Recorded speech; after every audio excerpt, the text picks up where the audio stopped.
During their summer vacation, MIT students Nick, Haley, and Jonah are on a road trip to California. The boys are helping Haley move, and her decision to live in another state for a year has brought some tension between her and Nick because they don't know what will happen to their relationship. The fact Nick suffers from muscular dystrophy, which makes him see himself as a burden, has added a distance between them that Haley hates. However, the trio still tries to have as much fun as possible during the trip, and they stop to eat at various restaurants, visit the aquarium, and Nick even teaches a little kid how to get a toy from the claw machine. One evening when they're resting at a motel, Nick gets a message asking him if he's agitated. This comes from Nomad, a hacker the boys contacted in the past to fool around, but when Nomad hacked into the MIT servers, the college administration tried to blame them and almost got them expelled. Nick immediately wakes Jonah up and together they get on Nick's computer to find more taunting and cryptic messages from Nomad, prompting them to reply that Nomad should watch his back because they're going to expose him. Nomad replies by sending a video of themselves inside the room, which he has acquired by hacking their laptop.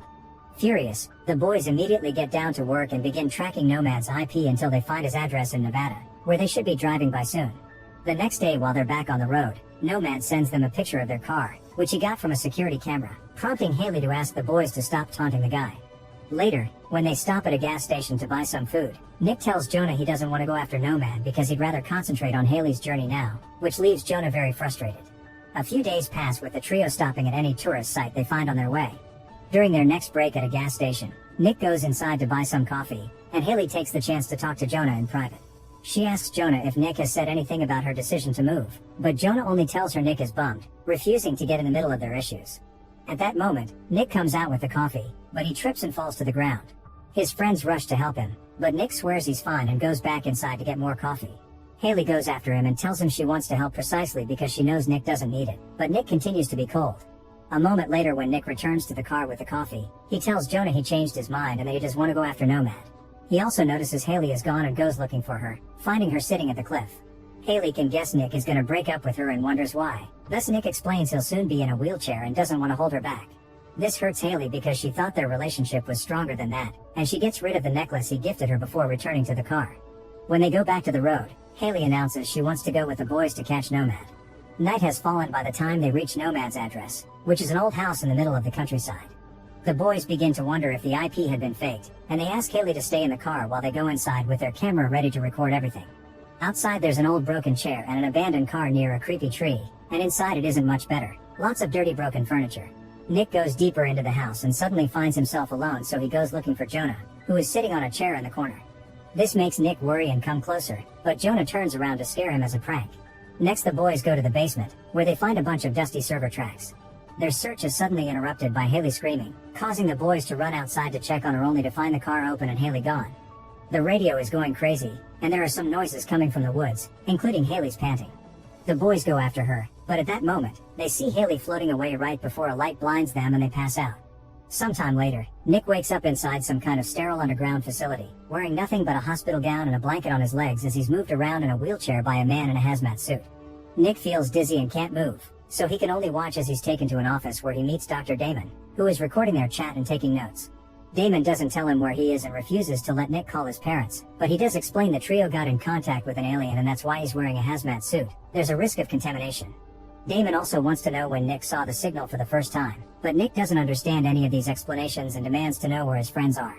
Instead of answering, Damon rushes to his side to check on him, but it turns out Nick just has a nosebleed. Afterward, Nick is left in his room, where he discovers he has the numbers 23541 tattooed on his arm and that he can't feel his legs. The door is locked and he can't leave unless they come for him, but there's a keypad that he could use to escape if he can figure out the password. The men in the hazmat suits pick Nick up from his room often in order to do a bunch of tests, and Nick gets a chance to peek inside other rooms, which are either empty or being cleaned off because something nasty happened in them. In one of these many rooms Nick manages to find Haley, but the men won't allow him to go inside. The next time Nick is taken to Damon, he asks permission to see Haley, but Damon refuses. Then begins asking some weird control questions, like if Nick is from Earth and if he has 10 toes.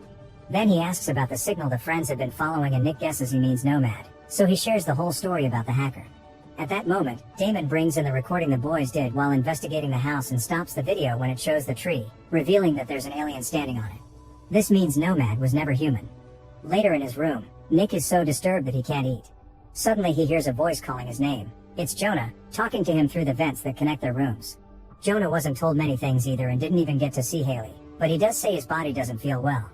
Unfortunately, Jonah needs to cut the conversation short before they're discovered. During his next meeting with Damon, Nick is asked to do a basic test involving shapes, colors, and numbers. Nick finishes it quickly using lots of sass to call them out for treating him like this and demands to see Haley, otherwise he won't cooperate anymore. Damon takes Nick to Haley's room, but they still don't enter, and her file is completely empty because she's in a coma. But Damon promises that as soon as she wakes up, Nick will be the first one to see her. Nick returns to his room determined to come up with a plan to escape. He starts by throwing cracker crumbs at the keypad, that way he can tell which buttons are pressed by the employees. He also exchanges information with Jonah through the vent, and together they learn the schedule kept in the facility, which is run like a clock. Jonah sounds more depressed every day though, and he tells Nick that he hasn't been able to feel his arm since they gave him something weird to drink. One evening, in another section of the facility, the workers are running an unexplained test with a cow, pressing buttons to cause agitation. Suddenly the lights go out and the alarm voice announces security has been breached. All the workers run around to take care of the issue, prompting Nick to try to hide in the bathroom, but the men find him and take him to an office where they wait until the emergency is over. When they come out, Nick discovers scorch marks on the hallway walls. During his next meeting with Damon, Nick demands to know what happened in the hallway and to be taken to Jonah. He knows the workers have security cameras and probably saw him talk to Jonah through the vent, so there's no point in hiding it, but Damon doesn't know what he's talking about. According to the doctor, Jonah was never in the facility. Nick refuses to believe it, but when he returns to his room, Jonah can't be heard through the vent anymore. Losing Jonah is the final kick Nick needs to try to pull off his plan. One afternoon, the workers find the room empty, and under the bed sheets there's a map Nick has created of the facility to memorize the schedule and the password for the keypad. Nick finally figured it all out and is now going down the corridor dragging Haley's bed behind him in order to escape. He counts the seconds around every corner to know when a worker is about to pass by and manages to reach the exit door, only to realize he can't reach the keypad.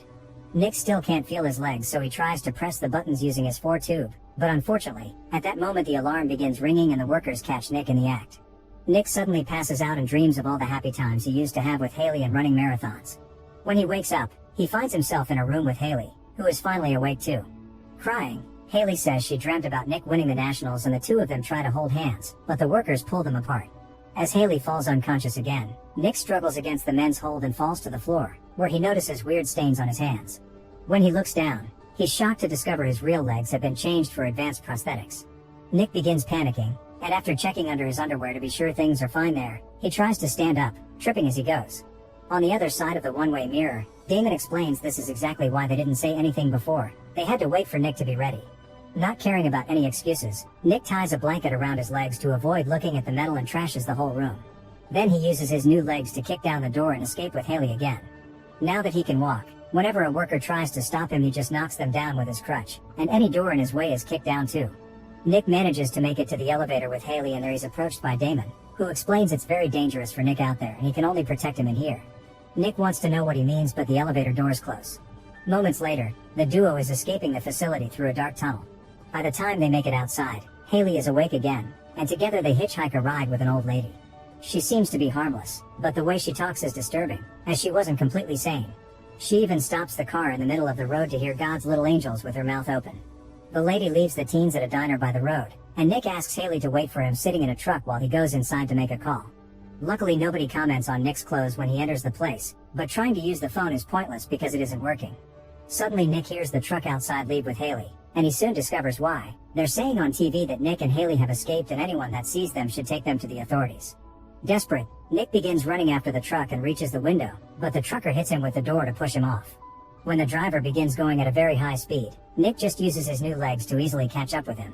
The trucker's trying to think of what to do when out of a sudden he hears a noise next to him. It's Haley, who has found the man's gun and is using it to make him stop. The couple reunites and leaves the driver on the road to escape in the truck. Meanwhile Damon and his men are outside too, looking for the teens. They come across the old lady first and they bring her into the facility for interrogation. However, when the lady only keeps speaking nonsense, Damon brings in a gun to end what he considers her suffering. Back to the teens, they discover the road they took is a dead end, which doesn't make sense because it looks like it disappeared overnight.